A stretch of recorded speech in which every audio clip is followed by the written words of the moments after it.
गुरुदेव और माँ गायत्री के चरणों में कोटि कोटि नमन। आप सभी को प्रणाम।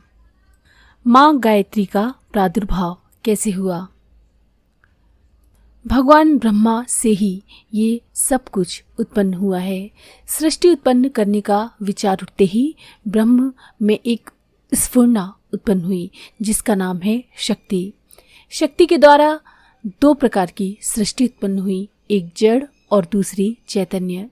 जड़ सृष्टि का संचालन करने वाली शक्ति प्रकृति और चैतन्य सृष्टि का संचालन करने वाली शक्ति का नाम है सावित्री। पुराणों में वर्णन मिलता है कि सृष्टि के आदिकाल में भगवान की नाभि में से कमल उत्पन्न हुआ। कमल के पुष्प में से ब्रह्मा जी उत्पन्न हुए। ब्रह्मा जी से सावित्री हुई। सावित्री और ब्रह्मा के संयोग से 4 वेद उत्पन्न हुए। वेद से समस्त प्रकार के ज्ञानों का प्रादुर्भाव हुआ। इसके बाद ब्रह्मा जी ने पंचभौतिक सृष्टि की रचना की। इस अलंकारिक गाथा का रहस्य ये है कि निर्लिप्त, निर्विकल्प, निर्विकार परमात्म तत्व की नाभि में से, केंद्र भूमि में से, अंतःकरण में से कमल उत्पन्न हुआ और वो पुष्प की तरह खिल गया। श्रुति ने कहा है कि सृष्टि के आरंभ में परमात्मा की इच्छा हुई कि एको हम बहुश्याम, मैं एक से बहुत हो जाऊं। ये उसकी इच्छा स्फुरना नाभि देश में से निकलकर स्फुटित हुई, अर्थात कमल की लतिका उत्पन्न हुई और उसकी कली खिल गई। इस कमल पुष्प पर ब्रह्मा उत्पन्न होते हैं। ये ब्रह्मा जी सृष्टि निर्माण की त्रिदेव शक्ति का प्रथम अंश हैं। आगे चलकर ये त्रिदेवी शक्ति उत्पत्ति, स्थिति और नाश का कार्य करती हुई ब्रह्मा, विष्णु, महेश के रूप में दृष्टिगोचर होती है। आरंभ में कमल के पुष्प पर केवल ब्रह्मा जी प्रकट होते हैं क्योंकि सर्वप्रथम उत्पन्न करने वाली शक्ति की आवश्यकता हुई। अब ब्रह्मा जी का कार्य आरंभ होता है। उन्होंने 2 प्रकार की सृष्टि उत्पन्न की, एक चैतन्य और दूसरी जड़। चैतन्य शक्ति के अंतर्गत सभी जीव आ जाते हैं जिनमें इच्छा, अनुभूति, अहम भावना पाई जाती है। चैतन्य की ये स्वतंत्र सृष्टि है जिसे विश्व का प्राणमय कोश कहा जाता है। निखिल विश्व में एक चैतन्य तत्व भरा हुआ है जिसे प्राण नाम से पुकारा जाता है। विचार, संकल्प, भाव इसी प्राण तत्व के 3 वर्ग हैं और सतरजतम इसके 3 वर्ण हैं।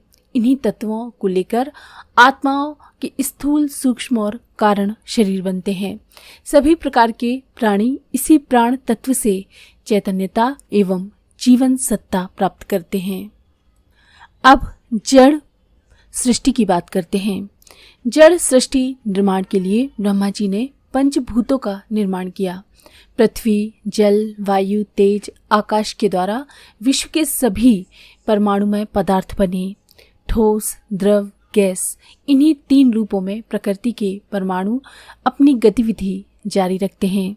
नदी, पर्वत, धरती आदि सभी का पसारा इन पंचभौतिक परमाणुओं का खेल है।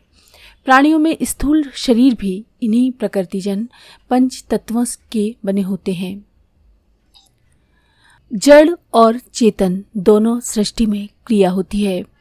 प्राणमय चैतन्य सृष्टि में अहम भाव, संकल्प और प्रेरणा की गतिविधियां दिखाई देती हैं, जबकि जड़ सृष्टि में शक्ति, हलचल और सत्ता इन आधारों के द्वारा विविध प्रकार के रंग, रूप, आकार, प्रकार बनते बिगड़ते रहते हैं। जड़ सृष्टि का आधार परमाणु और चैतन्य सृष्टि का आधार संकल्प है। दोनों ही आधार अत्यंत सूक्ष्म और अत्यंत बलशाली हैं। इनका नाश नहीं होता, केवल रूपांतरण होता है। जड़ चेतन सृष्टि के निर्माण में ब्रह्मा जी की 2 शक्तियां काम कर रही हैं। पहली है संकल्प शक्ति और दूसरी है परमाणु शक्ति। इन दोनों में प्रथम संकल्प शक्ति की आवश्यकता हुई क्योंकि बिना उसके चैतन्य का आविर्भाव नहीं होता और बिना चैतन्य के परमाणु का उपयोग किस लिए होता। अचैतन्य सृष्टि तो अपने में अचैतन्य थी क्योंकि ना तो उसको किसी का ज्ञान होता है और ना उसका कोई उपयोग होता है। चैतन्य के प्रकटीकरण की सुविधा के लिए उसकी साधन सामग्री के रूप में जड़ का उपयोग होता है। इसीलिए आरंभ में ब्रह्मा जी ने चैतन्य बनाया, ज्ञान के संकल्प का आविष्कार किया। पौराणिक भाषा में ये कहिए कि सर्वप्रथम वेदों का प्रकटीकरण हुआ। पुराणों में वर्णन मिलता है कि ब्रह्मा जी के शरीर से एक सर्वांग सुंदर तरुणी उत्पन्न हुई। ये उनके अंग से उत्पन्न होने के कारण उनकी पुत्री हुई। इसी तरुणी की सहायता से उन्होंने अपना सृष्टि निर्माण कार्य जारी रखा। इसके पश्चात उस अकेली रूपवती युवती को देखकर उनका मन विचलित हो गया और उन्होंने उससे पत्नी के रूप में रमण किया। इस मैथुन से मैथुनी संयोजक परमाणु में पंच भौतिक सृष्टि उत्पन्न हुई। इस कथा के अलंकारिक रूप को, रहस्यमय पहेली को ना समझकर कई व्यक्ति अपने मन में प्राचीन तत्वों को उथली और अश्रद्धा की दृष्टि से देखते हैं।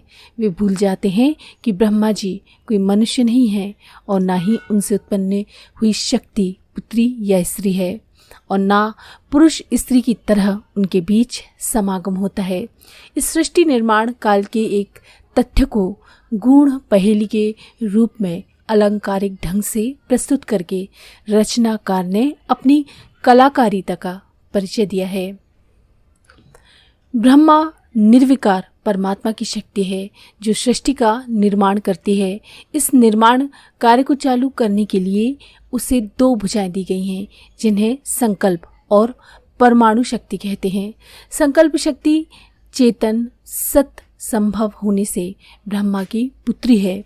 परमाणु शक्ति स्थूल क्रियाशील एवं तम संभव होने से ब्रह्मा की पत्नी है। इस प्रकार गायत्री और सावित्री ब्रह्मा की पुत्री तथा पत्नी नाम से प्रसिद्ध हुई। इस तरह से ब्रह्मा जी से इस सारी सृष्टि का निर्माण हुआ। आज के लिए इतना ही।